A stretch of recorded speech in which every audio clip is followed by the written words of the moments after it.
Hi, I'm Tom Travat, and this is Photography Adjacent. Every week on our show, we speak to writers, activists, artists, and the occasional photographer to learn about life through their lens. If you're enjoying these videos, feel free to click the like button below and subscribe. Feel free to also comment if you want to hear anything specific, if there's any particular person you want me to interview in the sort of photography or expanded photography world. And also, just so you're aware, I offer mentorships and workshops from my photography studio in London, specifically around portrait photography. So if you're a portrait or headshot photographer and want to grow your business, learn how to increase your leads, how to build a business that is aligned to your values, then shoot me an email on studio@tomtravat.com, or you can find me on Instagram at tomtravat.photography and shoot me a DM. So yeah, look forward to hearing from you. Hello and welcome back to Photography Adjacent, a podcast about photography and everything else. My name is Tom Travat. I'm a portrait photographer based in London. And today, this first episode, I am speaking to my friend Sissela Johansson, who's a photographer based in Sweden. She's an amazing portrait photographer and educator. So have a listen. And just so you know, there's a little exclusive that we reveal halfway through the episode about how you can work with both of us in an education capacity. So stick around to find out more about that. And yeah, thank you very much for joining us. Sissela Johansson, thank you very much for joining us on podcast Photography Adjacent. You are our first guest back after a pretty enormous hiatus. It might even be over a year that we haven't recorded a new podcast episode. So hopefully this will come out in the next couple of months. But yeah, thank you very much for being our first guest back. It's an absolute pleasure to have you on the podcast. Obviously, we've spoken a lot over the past couple of months. Lots to talk about today, and people who are listening will understand why we've been speaking about what we've been speaking about over the last few months as we get into the podcast. So stick around till the end to find out what we're talking about. Before we get into the meat of this conversation, I'd love you to introduce yourself. Tell us a little bit about yourself, what you do, what you're interested in, how you came to where you are now in your photography journey, please. Thank you. Just a little question, right? Just a teeny tiny bit. Teeny tiny. Right. Hi. Thank you for having me, first of all. Lovely to be here. Happy to be the first guest in a while. I'm Sissela, as Tom said, and I am an editorial portrait photographer from Denmark, based in Sweden, with a little 10-year-ish stint in the US. So quite a workaround. I've been a photographer for 16 years, give or take. And I really love humans. So that's kind of what I've specialized in, and absolutely love photographing people. And really diving deep into who they are and how to best capture that. Mm-hmm. So tell me a little bit more. You've obviously spent that time in the US. What took you back to near your home country? Adjacent, yes. Yeah. So living in the US was in many ways quite magnificent and in many ways quite difficult. As anyone who have lived outside their home country knows, there is a lot of adjustment. It takes time, years often, to kind of settle. And especially in a country like the US, where I'm self-employed and I don't like hustle culture. Basically. So I burned out quite severely, and I missed home and I missed feeling free. Things felt restrictive. I felt wrong within my skin. And eventually I tried to patch it up in so many ways. I got a studio, I attended conferences, I did all the things to kind of fix it. But I realized that the only fix was to go back home. So that's what I did. This burnout and this kind of reference to hustle culture, presumably that means that you actually hustled, you actually engaged in hustle culture, you became a hustler. Oh yeah, I lived the American dream. Are you kidding me? by all extended purposes, intents and purposes, I lived the American dream. Um, and when you're constantly fed this idea that you want something, it's very, very easy to give into the idea that you want something. And for me, it was fed through my surroundings, through my friends. We all engaged in hustle culture. There was this constant hustle vibration that also basically extended to fear, fear of losing everything, fear of becoming ill, fear of having less, not being able to go places. And it was intense, to say the least. When you live under that constant pressure of it can be gone tomorrow, you hustle like it's your last day. And eventually, inevitably, I think for most creative people, they will burn out. I know people in the US who have completely stopped their careers or changed everything because they burned out so severely that it almost killed them. So it's stress is no joke, and we should take it very seriously, especially as self-employed people. Yeah, absolutely. And a lot of the time, because we're having to show up for people in the studio, in front of them, often we've got to put that to one side. You've got to kind of forget about the stresses and strains of the everyday life and the kind of back end of the business, and that worry about whether the next paycheck is coming in, because the minute you start acting as though, well, it's really important that you buy a load of photographs or the biggest package or these sorts of things, we just don't do our best job, and we worry so much about these things, and we can really kind of become to the worst versions of ourselves so often. Does that mean that in a way you felt you became something that you weren't, or that there was some kind of realization that happened that you thought that you wanted to be this kind of like big, expansive business owner, making lots of money, hustling really hard, working every day that you can, but then actually you just realized, I can't do this any longer. It's not me. I think I desperately wanted to be it, but I also had to realize that I worked within constraints of my mind and body and my upbringing. I don't work. Work is not my life and have never been my life. I don't necessarily want to go to work every day and be super happy in it, because I'm not. I don't like having to do the thing I love the most in the world for money. If it was up to me, I would live my life and not have to worry about the money and then just be creative on the side. But that's not life. That's we need to pay our bills. Sure. But in the US, I became something. I tried desperately to become something that I was not. And I mean, there was a marriage involved in it as well. There's a lot of different things, aspects tying into this whole American experience that I had. And I will never want to be without it. Like I'm incredibly grateful for everything that I've gone through, especially because it really put into perspective who I am, where I want to be, and how I want to get there.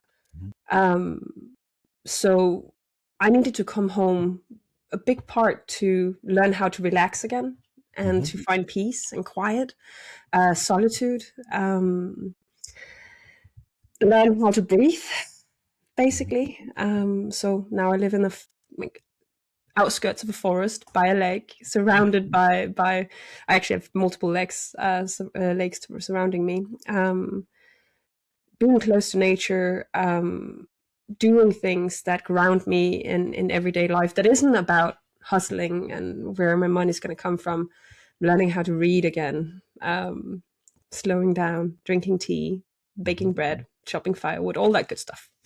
Yeah, living the Walden lifestyle, the Thoreauian dream. Yes. Kind of back to nature, getting away from the hustle of everyday life.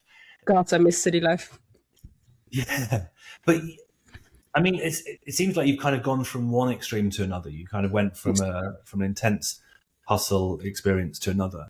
But if I look back over your work over the last, say, let's say 5 years, sure, there's been some developments and some changes and some modifications and some refinements, but it's not as though it's not as though you were doing photo shoots like, like your work is beautiful and takes time and is slow and is like connected to people, and it requires a part of you as a human that isn't really something that it's so much more than just being a photographer. It's you being a human in front of another human, and you can really see that coming out in the work. But that was present in your work when you were in that kind of hustle mindset. Yeah. Like you were still, you're still making that kind of work, that kind of portfolio. It's not as though it's not as though if I look back and the work that you created in the US was just like all senior portraits and business people's headshots and 300 people per day, that kind of stuff. And then suddenly you're just like, no, I want to take photographs of people lying in lakes. No, you were doing the lake thing 5 years ago. So it hasn't changed in the work. What I'm saying is like, there's clearly this kind of sense that actually you want to slow down, you want to be present in front of another person that is there throughout your entire portfolio. Does that make sense? That makes perfect sense, because I refuse to conform. Sure. In the US, I was going through a lot of different educational sites and things like that. I was part of a big part of the portrait community in the US, and it's very difficult not to be influenced by the aesthetic of things, especially when you also partake in education that then also teaches you how to do the aesthetic things. And I already had a portfolio back then, so to me, I know how easy, it's very easy to suggest things to me. I'm very inspired. And sometimes I take it on, I just take it all in, and then my output becomes very similar. So I very deliberately had to step away from it. And in the midst of all the hustle, I also found this need among people to slow down themselves and to be seen and to experience the things that I wanted to give. So that was a really big part of it. And my whole mindset developed over the years. Less and less makeup. I used to work with a hair and makeup artist, and my clients kept saying to me that doesn't look like me. Like, it's beautiful, but I don't recognize myself. And that had kind of become like the backbone of how I work. I want people to recognize themselves, not just physically, but also emotionally. So even in the US, there's this like stubbornness persisted. I didn't want to look like everyone else. And I wanted people to feel seen and connected and like it was something really special, not just a pretty picture. Yeah, of course. I mean, that really obviously comes out in the work, and we know that those kinds of motivations are often true of a lot of people in our industry, right? This kind of idea of holding space, wanting, being that person that can see someone else. Those are often things that people talk about when they're talking about their own work. I mean, I don't really use that particular language. I might use words like wanting to create connection, or I might use words like wanting to have a business that is aligned to my values, those sorts of things. But there is an awful lot of people that do value that, and it is kind of expressed in their work. So why is it specifically that in the US that meant that you burnt out? Like, I can appreciate that they're kind of social, economic, and political situations within the US are somewhat different to being in Sweden, but like, your work's not changed significantly. Your motivations for doing that work, the types of people that you work with haven't really changed, because there are people in the US who need your service just as there are people in Sweden that need what you do. And probably even to a greater extent, there's people in the US that need what you do because you provide them something that, they all feel, like that desire to take a few hours to themselves and to have that kind of breathing space. Yeah. So there's something else there, isn't there, that happens in an environment that we're in, and sort of meaning that we can't express ourselves. I mean, I sort of feel it in the UK because we're sort of the baby cousin of the US. We're the lapdog with Baby cousin. feel the kind of the pressure, and certainly the cost of living is extortionate, and rents and all those sorts of things. Yeah. So we often feel that kind of financial burden on ourselves running a small business. But I presume that you also still feel that financial burden now. Oh yeah, that's universal. I think I don't know anyone anywhere in the world who don't feel the financial pressure of being self-employed. Yes, exactly. Yeah, it's nuts. Yeah, I mean, in US, I know that things outwardly haven't changed a lot, but there's a lot of things that has changed in my approach. Mhm.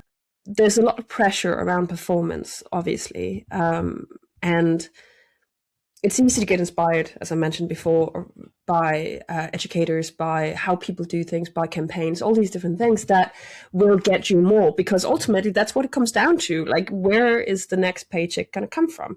And if you don't do that, if you don't do the work to get to that, then you will have no money, and then you will be out on the street and there's no safety net. Mm-hmm. So the motivation will always be different in a country where you are not safe. Yeah. In more ways than one.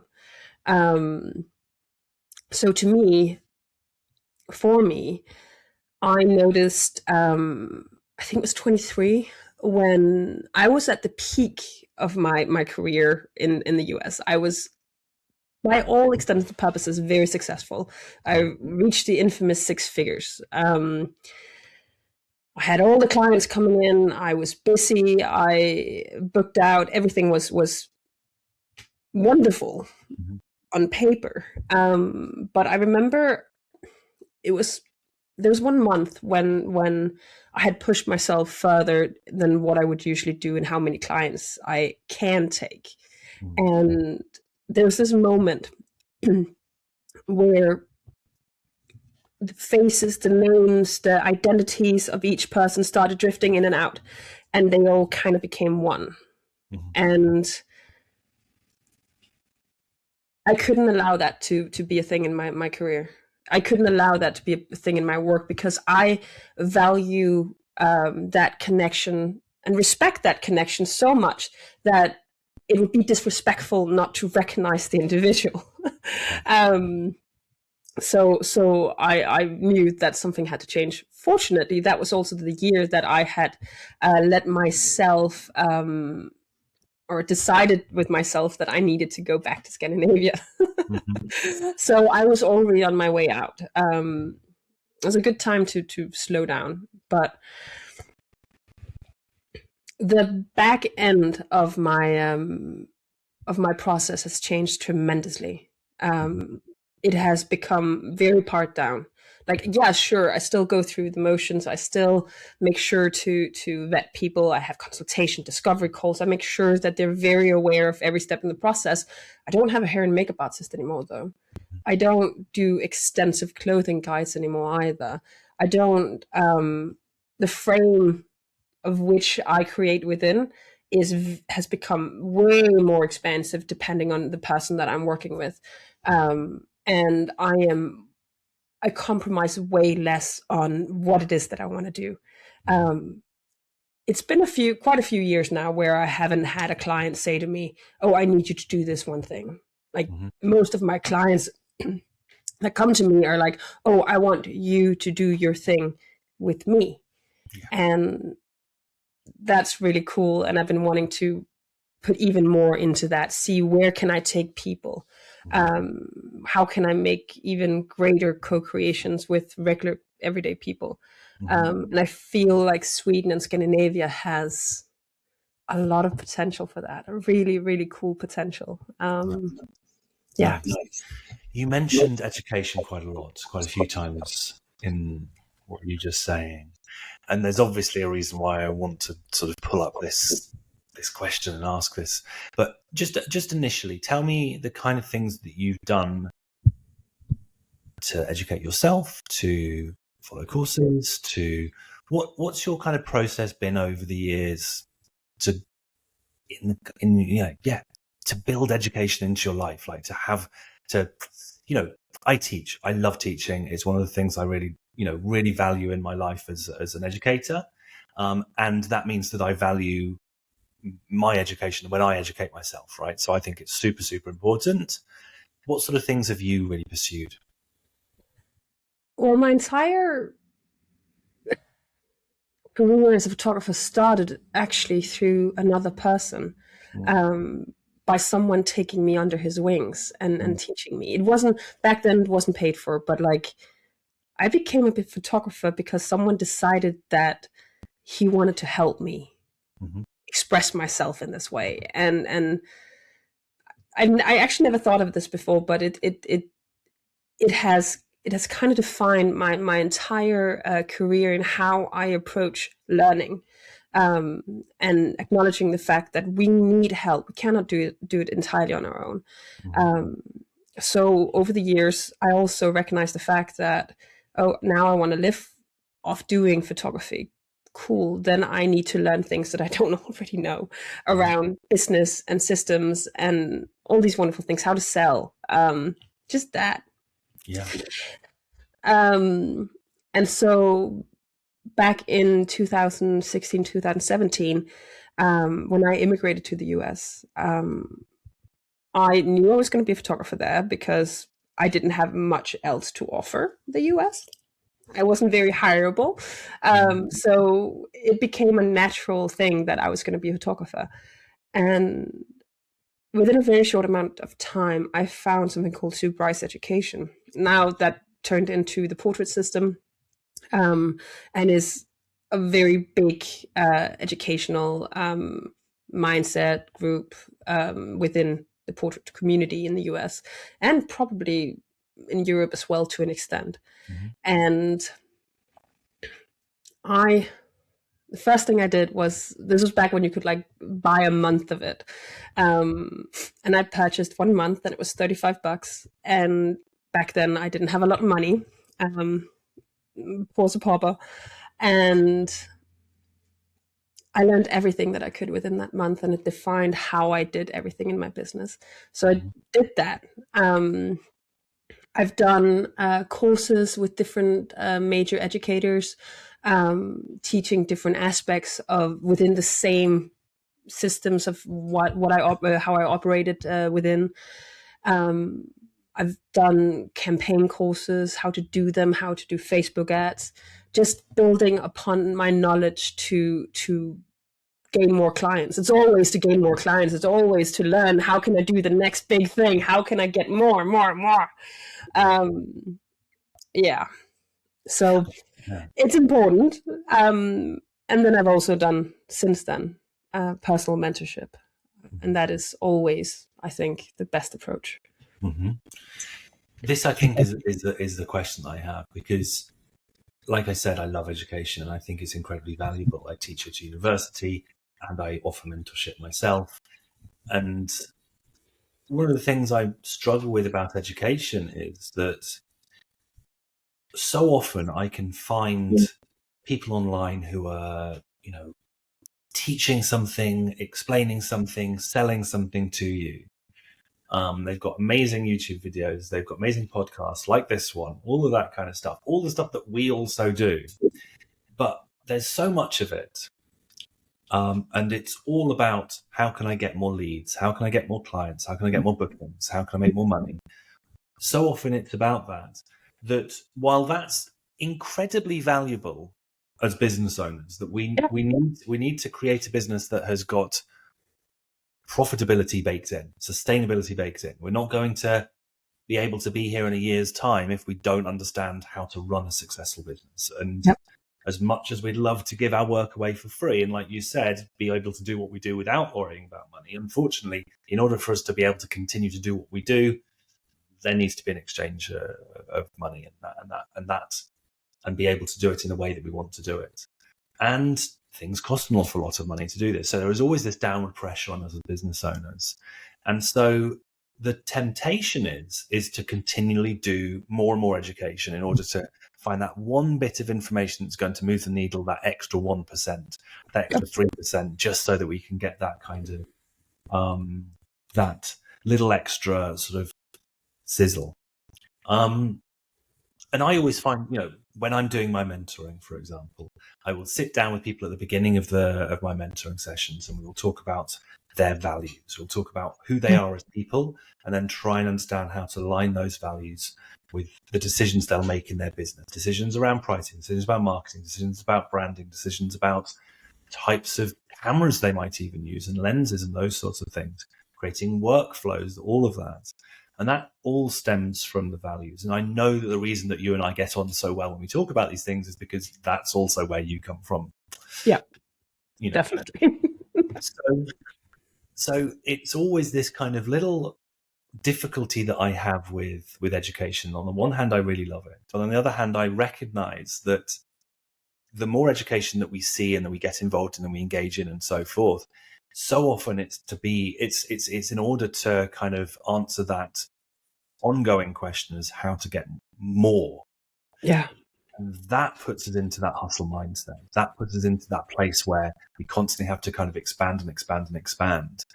And of course, we listen to podcasters who talk about their 6-figure businesses, 7-figure businesses sometimes. And we talk about the ways in which, I listen to a lot of podcasts and have been on podcasts talking about the financial side of my business. And, and I love talking about money to people because I think that part of the reason that we lack power sometimes within society, we lack power is because we sometimes don't understand the economic side. We don't understand how to do our taxes properly, and so we outsource that to somebody else. We don't understand how to balance our books. We don't understand what what a profit and loss sheet looks like, all of that kind of stuff. And that is a kind of degradation of our power. And so if we can have those kind of conversations and enhance people's understanding around those ideas, then that's really lovely. I listened to a podcast called Financial Feminist, or her first 100K by Financial Feminist, or the other way around, or something like this. And what Tori Dunlap, who runs this podcast, is really, really interested in is creating financial literacy specifically for women, because often in heterosexual relationships, men take the kind of organizing the money kind of role, in which case it takes power away from the women in those relationships because they might not be able to leave so easily. They might not be able to leave a job so easily. So it's the financial literacy side of things. So I'm motivated in what I do to talk about money as well. But it's this real kind of battle between, on the one hand, really wanting to have those conversations that helps people go from not having a business to having a business, or having a slow business to having a sustainable business, whilst also trying to avoid that kind of pressure of saying, but you've got to have more, you've got to have more, you've got to have more. It's a real battle, isn't it?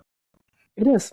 It absolutely is. Yeah. I come from a education culture that talks about the 6-figure business or the 7-figure business, about what we should want. Instead of asking us, what do you want? The question has always been, or actually it hasn't been a question. It's been, this is what you should want. So you're going to do this. You're going to run a luxury boutique studio, and then you're going to have a second shooter who's going to help you build your business. You're going to have a studio manager. You're going to have all these things. You're going to outsource X, Y, and Z, so you in turn can focus on building. And eventually you're going to get a second studio in another town, and now you have multiple branches. And instead of asking yourself, slowing it way down and just being like, okay, no, but yeah, sure, I want to work for myself, but to what degree? Mm-hmm. What do I actually want out of my business? As you said, what are the things that I value? How can I bring that into my business? How can I live with the purpose that I want to live with? Ultimately, success is highly individual. Like, our definitions of success varies greatly. By all extents and purposes, people have called me successful, and I recognize that. But in my head, at the time that I was objectively the most successful, I felt anything but. Mm-hmm. So I think the problem is that instead of what it comes down to is actually that education often don't ask questions. It tells us how. And of course, we need to know how. It's why we do it. We want to have the answers. We want to be told how to do it. But the anchoring is wrong or lacking. There's no anchoring. There's no, what is the business that you want to build? How does that need to look like for you? How much do you need to survive, not to thrive, to grow? How do you want to grow? How much do you want to grow? How much time do you want? And I think, especially American education is rooted in hustle culture, and those questions get completely looked over because they're not relevant to the downside, the whole point of it, which is accumulation more. Yeah. A couple of things I really wanted to come back to on that. The first one is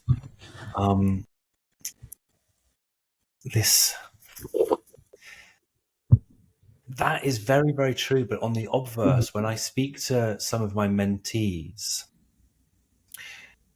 they are so often at the beginning of their journey, they don't feel like they deserve success. Yes. Or they don't feel like they should be paid for this thing that they can do.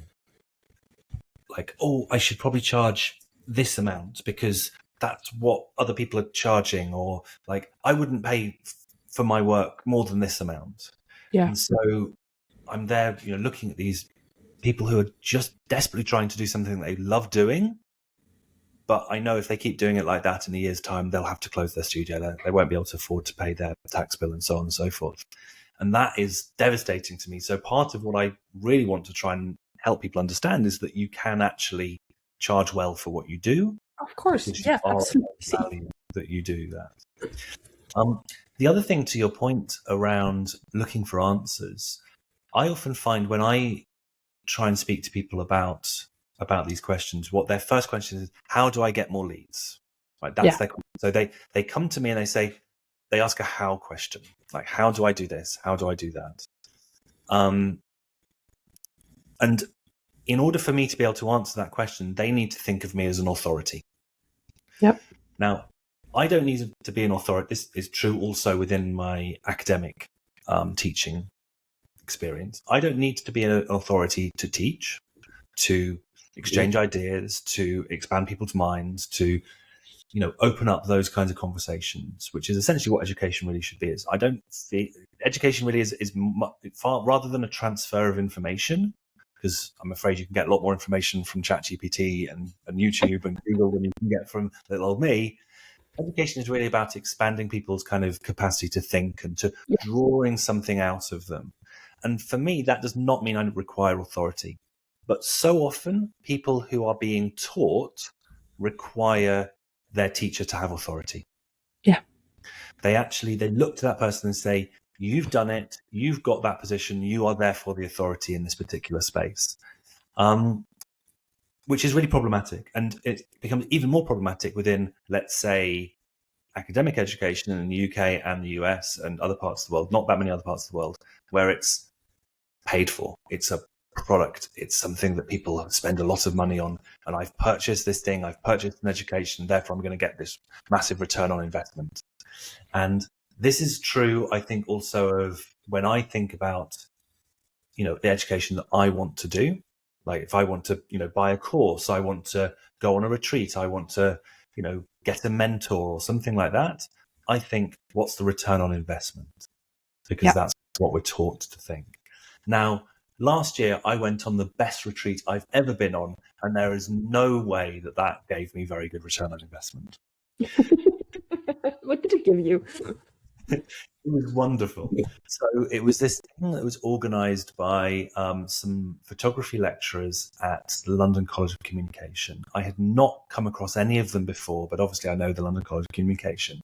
But one of them, I think I had followed on Instagram, and they were posting this thing. It's called Gather, and it was in the Scottish Highlands. It was in this amazing, like, sort of old manor house in the Scottish Highlands.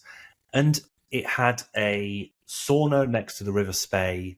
that you'd go down, you'd spend a few hours in the morning or something like this, saunering, jumping into the river, back into the sauna, back into the river, having all these amazing conversations with other photographers, people from all over the kind of spectrum in terms of who they were as photographers, people, and amazing and all that kind of stuff.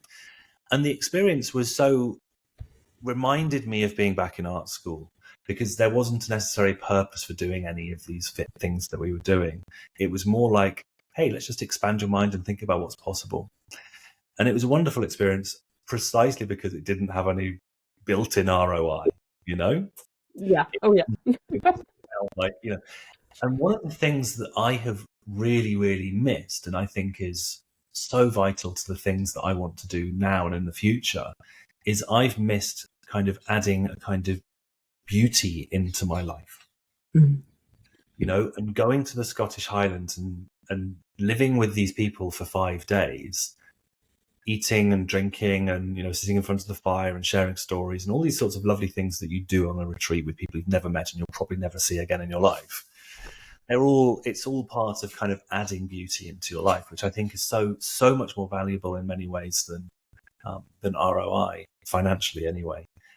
Except that that's only possible if you know that you have a successful enough business at home that you can leave it for a week and continue, running the business when you get back. I don't know if I have a question for you, but I suppose the question or the kind of lead here is really, okay, let's come out and say it. Okay, so you and I are organizing a retreat. And one of the things that we've been talking about over the last 6 weeks, 2 months, is exactly this. How do we bring our values around education and photography together to speak to people in a way that doesn't feel like this kind of hustle, feels a little bit more like this kind of let's expand and think about beauty and think about these kinds of important values and create something that's aligned with you, but also intrinsically improves you as a photographer, which of course will improve your business. Like there's always a reciprocal relationship there. It's that kind of, tell me why did we start this conversation? Why did we start talking? And first of all, I don't actually remember exactly how the conversation started. But I think how we got to speak with each other is because of community. Yes. And the whole point. Okay, so I can rage against a lot of things in education. I can be tired of being sold to. I can be annoyed with the lack of flexibility. But one of the things, the greatest value that I've ever received from education has always been community and a sense of community, learning from each other. Education brought me to conferences where I got to meet people and I got friends and we created together and we spoke and we got drunk and we did the things that expands the mind in a way that that's not what I said. Okay, yeah. I'm no longer in a country where that is legal.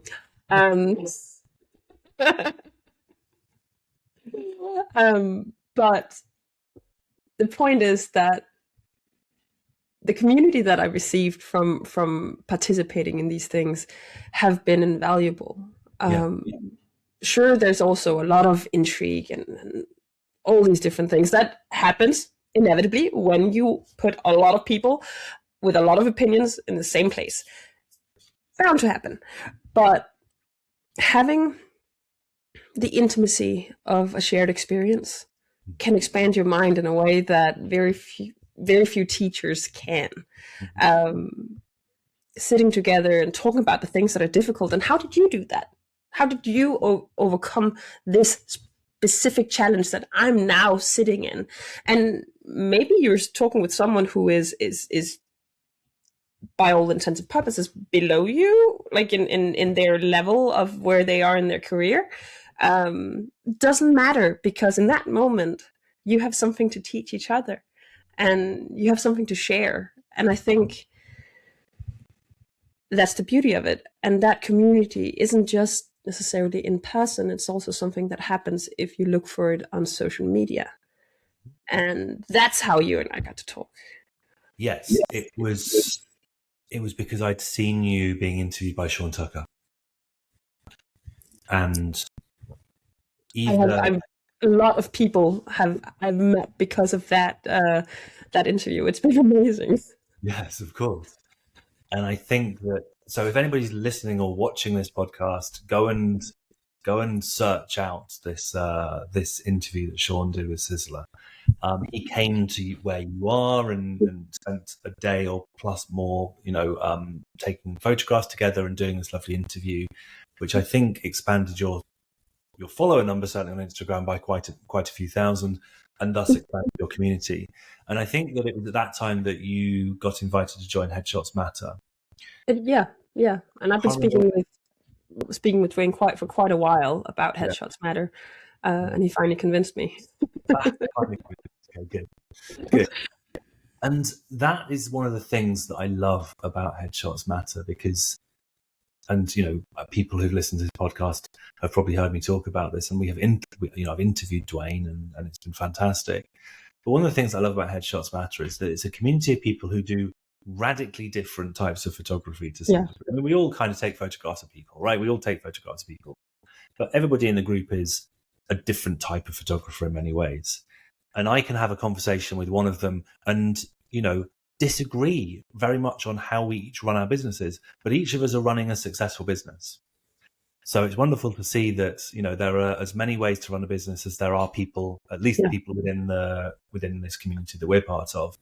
And we don't have to just be like, right, here is your plug and play kind of model to be a successful photographer. It's more about this kind of like I was saying, it's kind of drawing out of each of us, what's the best way of being a successful photographer, and what is the definition of success when that is all said and done. And I think, we speak regularly about these sorts of things when we're having these conversations, planning conversations about the retreat. We go quite far. Yes, exactly. Wide and expansive about what these kind of conversations are. But tell me a little bit more about, tell the listener, because I know I've been part of these conversations. Tell us more about the retreat that we're planning. I need to tell you about that. Okay. Well, basically, so far, we are looking at France. Have found an incredible location, and one of the things that it's not about creating dramatic, grandiose images with a lot of different models and making it all it's not a portfolio building thing. The retreat is about coming together and learning how to connect with each other in a deeper level, and how to build your business in a way that's sustainable, creatively and financially, among many other things. We go very far when we talk about the retreat, and sometimes it gets very expensive. She said expansive, but also she means expensive. Yeah. There's, at least in words, there's a lot of words. But I think that one of the things that we've really focused on is this idea of alignment. Alignment, yes. Because what you felt in your burnout period was a misalignment. Yeah. And I think that what a lot of people feel when they are creating a business is that they have to do something that other people do.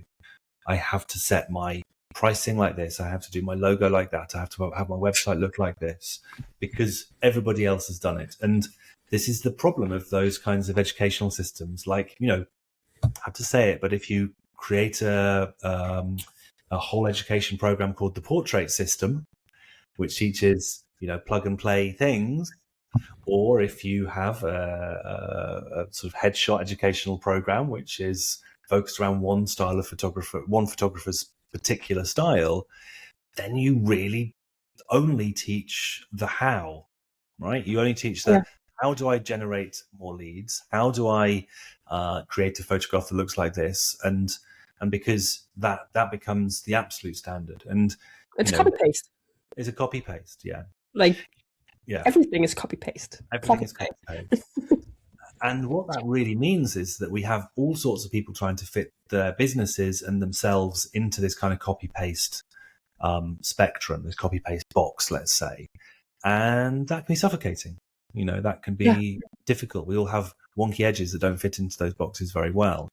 And I feel like we really came to this from a perspective of wanting to create something that helped people be successful on their own terms, be productive on their own terms, create something on their own terms that felt aligned to their values, whatever those values might be, and give them advice and give them support in a way that means they can achieve those particular goals, or hopefully they can achieve those particular goals without it being too obvious or too here is the rule of how you're meant to do it, and so on and so forth. You described that way better than me. So we're doing this retreat in France, and we've looked at this amazing location. And one of the reasons why we looked at this lovely location was because we wanted a space that felt maybe a little bit like a French chateau. Maybe it was close to some lovely countryside.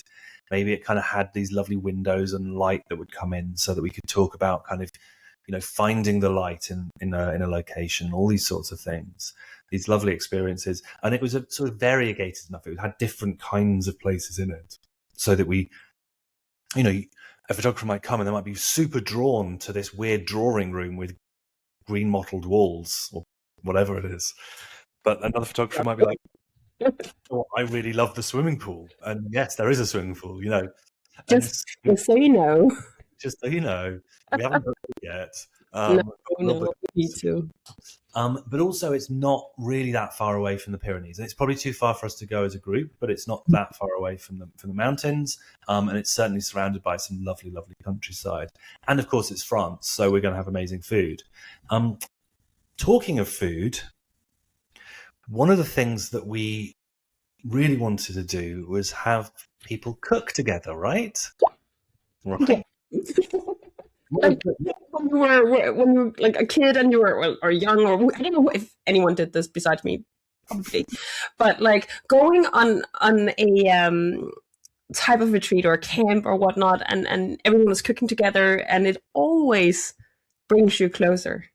Yeah, like it's shared. Like there's nothing like food that can create a sense of shared experience and community and just coming together and playing around. And don't throw it though, it gets messy. We'll see. Maybe it is my birthday during the time that we're having the retreat, so I'll have a party. Yes. Not a food fight. I was thinking something about cakes and yeah, no, I'll be nice. Maybe. Cake, I'm sure. That I think is really important. I'm just going back to this amazing retreat I did in the countryside in the Scottish yes. side. What was hilarious about it is that they'd organised this amazing chef, and she was brilliant, like a brilliant chef. So we got lovely food, but it was all plant-based, and that's totally fine, except that me being a hungry human, requires quite a lot more protein than was available in the sweet potato that we would have on a regular basis. So hilariously, one night I was just like, I'm really sorry, guys, but is it okay if I just go to the local shop and buy some meat?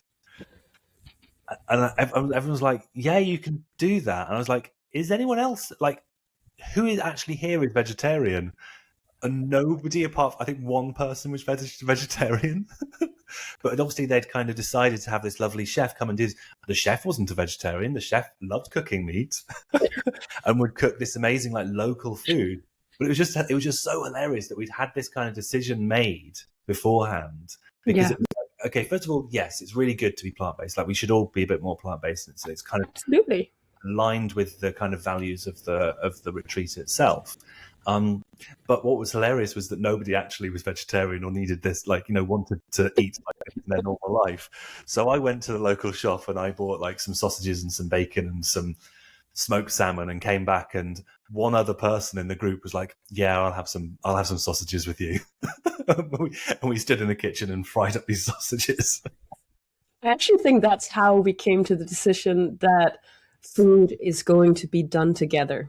Yes, it was. Yeah, because then people can make decisions themselves, right? Like, exactly. Yeah. Also, frankly, like, one of the things that I sometimes push a little bit against, this, it's the whole idea of a luxury retreat and what that involves. And I mean, there's a lot of them out there, and they look amazing, and I love the idea of coming somewhere and food is catered and all these different things, but it's not necessarily what I value the most. It's not how I run my business. It's not how I don't seek out luxury experiences that way. I do, however, seek out experiences that will tie me deeper to people. And there's a little bit of responsibility in it as well. Like cleaning up after each other and ourselves, and sharing duties, I think is important. Commiserate in who has the dishwashing duty. But we all have to do it. We all have to do it. Yeah, exactly. Us included, by the way. We are all chipping in. Yes, all equal. Yeah. And the great thing there is like, what will you cook? What will I cook? What will the next person cook? We each get that kind of like one day where we get the opportunity to be like, hey guys, this is my favorite this. And like, you're going to try it. And like, we'll all, obviously, if there's vegetarians there, we'll obviously make the vegetarian version of each of the things that we'll do. Or maybe there's days when vegetarians make those versions and we all get to enjoy it together. But it's very much about, for me, like, food is love. Like, I express my love through food. I cook for people that I love. I love cooking big kind of, sort of dinner party type foods. and like that moment when you're sitting in the kitchen waiting for that, that thing to cook, and you're chatting away to that person who's helping you, and because it's not just like, I'll send Tom to the kitchen and we won't see him for 4 hours. No, it's like, no. Tom and 2 other people are going to go to the kitchen and cook together, and so on and so forth. Someone might sit on the table drinking wine, but hey, you chop a couple of carrots and you've done your service. You've done your community service. You chop some carrots. Wash a dish. Exactly. So super, super important to have those kinds of things. Agreed. Just to talk about a little bit more about the structure of the approximately a week. Now, we've not decided everything. No. One of the things that we also wanted to include was that everybody on the retreat would get the opportunity to have a photo shoot with each of us.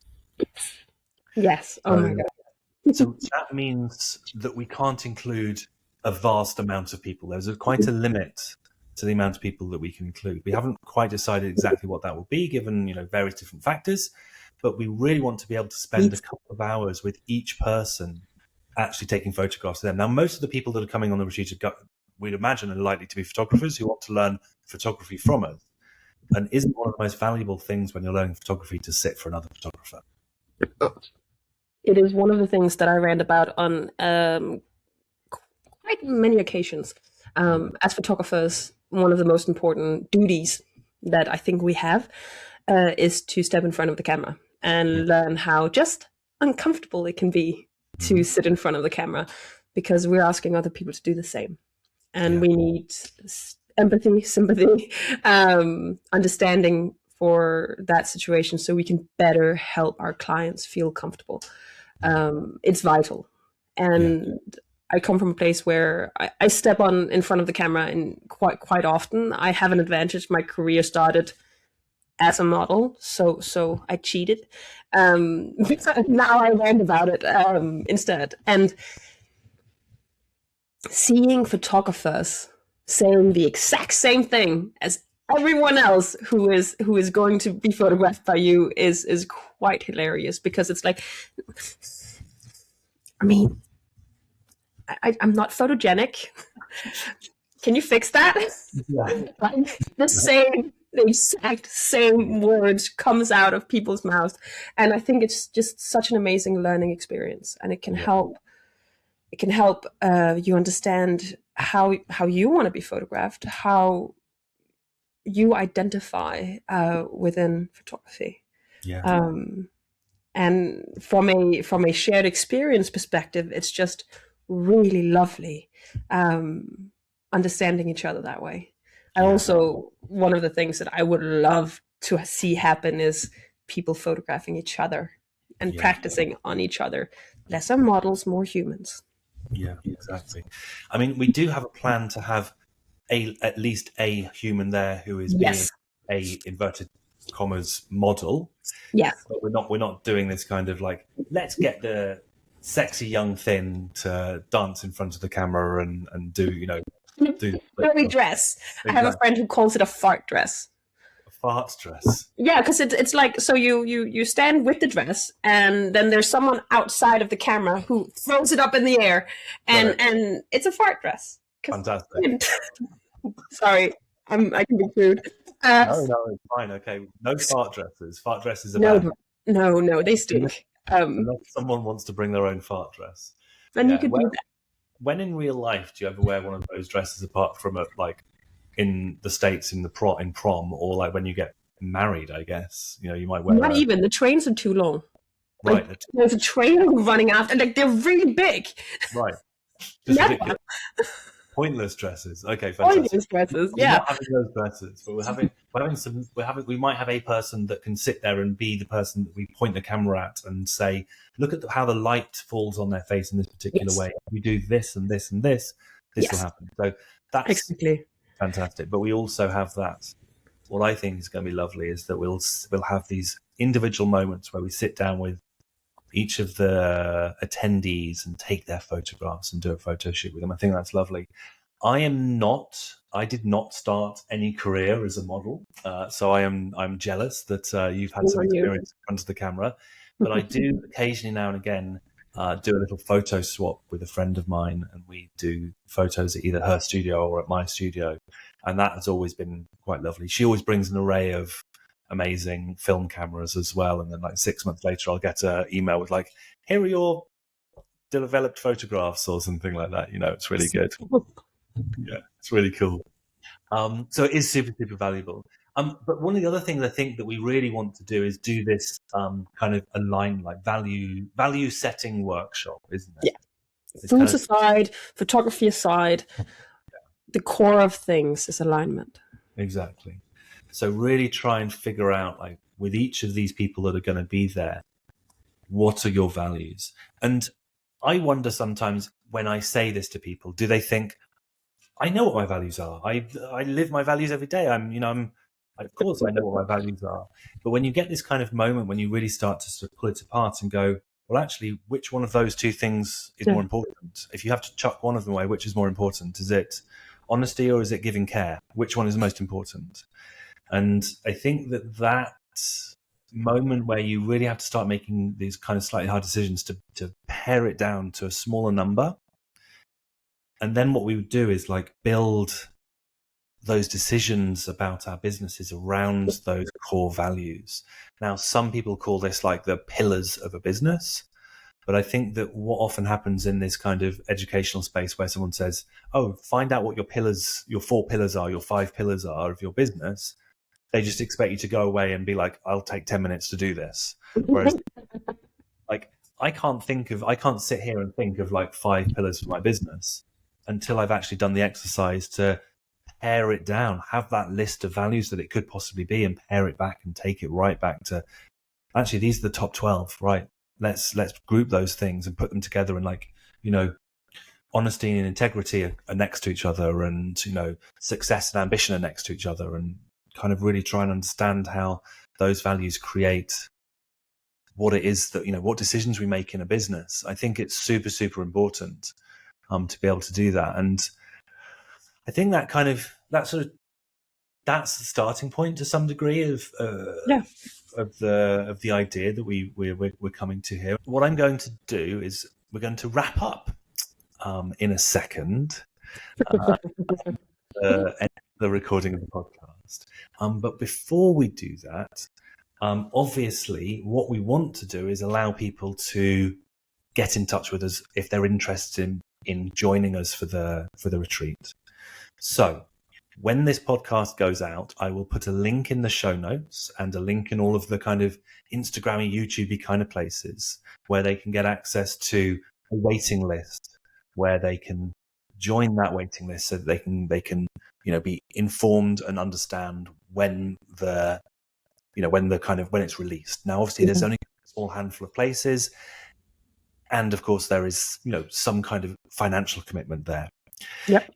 So, if you're listening at home, if you're watching at home, description below, go down below and click on that link and get on the wait list, and we'll get a sense of who's interested. So I've done the advertising bit. I did the plug. Before we wrap up, you're an educator as well. Yes. You love it as much as I do. Oh my God. What would you say, apart from join us in France for our retreat, what would you say would be the most valuable thing that somebody who is in the early stages of their photography career can do this year? What piece of advice could you give somebody that you think could help them? Get out there and beat the pavement. Okay. Meet people. Talk with people. It doesn't have to be networking events. It can be a lot of different places. You never know where your next client is going to come from, and never assume what people are willing to spend based on where they come from, their cars, their houses, their education. You never know. So go out to the book club or the knitting club or the cooking club and meet some people and talk about what you do and learn to talk about it with passion and a slight tinge of obsession. That comes through in a way that no elevator pitch at BNI can do. Yeah, I totally agree. BNI, unsuccessful for me, but it's too early in the morning for me. I don't do that. Oh, ridiculous, yeah. But getting into in-depth conversations is always wonderful. Yeah. It's always wonderful. Yeah. Even if, it doesn't necessarily mean that you're going to get a client out of it. It just means that you're going to make a friend. And even if it's just a friend for 10 minutes, then that's fantastic. And also, hone your creative, endeavors. Don't just meet people with the intention of necessarily wanting to earn money from them, getting things from them. No. See what can you do for them, but also go out and create. Meet people and say, I really want to photograph you. Yeah. Let's do this. Yeah. And it's not going to cost you a thing. Let's do this. Many people, educators, rant against working for free, but working for free have been some of the most profitable ways that I've built my business. Interesting. Well, if people want to learn from you, if they want to follow your work, if they want to get to know you, yes, I presume they can do so on the internet. So can you give us some places that people can do that? Absolutely. It requires spelling. Please spell. So basically on Instagram, I am Sissela.Johansson, and it's Sissela.Johansson. A lot of S's. Remove the dot and add a .com afterwards, and you have my website, SisselaJohansson.com. You can find me on Facebook, LinkedIn, even though I should use that more. I don't. I actually also have a YouTube channel that I haven't been posting since 2020. So if you want to look at my old work, feel free to go there. Just look up my name. I'm really easy to find if you Google me. Really easy. Good. Fantastic. Well, we will put all of those bits of information, all of those F's in the description below as well, so that people can follow you and find you. And they can book mentorships with you. They can come to your studio. They can work with you as a photographer or as a client who's being photographed and as a photographer who's being mentored. Yeah. They can have all of that kind of wonderful. I can come to you. Go anywhere in the world. Yeah, I go anywhere in the world, but I mainly stay within Europe these days. Yeah, I could go to the US. I'm not going to. No, No. no, not right now. Not right now. No. I'm a citizen, but I'm not going to go right now. Yeah. But I also I travel to my clients, and I also have clients traveling to me. I have one this year from Germany who's going to come to me, and then I have another one who's actually in London, and we're talking about going to Greece. Amazing. Or something similar like that. I'm excited. What an amazing life you built for yourself. Perfect. Well, thank you so much for joining me. My pleasure. We will wrap up now. And yeah, catch you again very soon. And thank you very much to everyone who's listened to the first episode of Photography Adjacent. It's been really amazing having you back. We're going to record 9 more episodes very soon. In quick succession. There we go. So watch out for those. But Cisla, thank you very much, and we will speak again soon.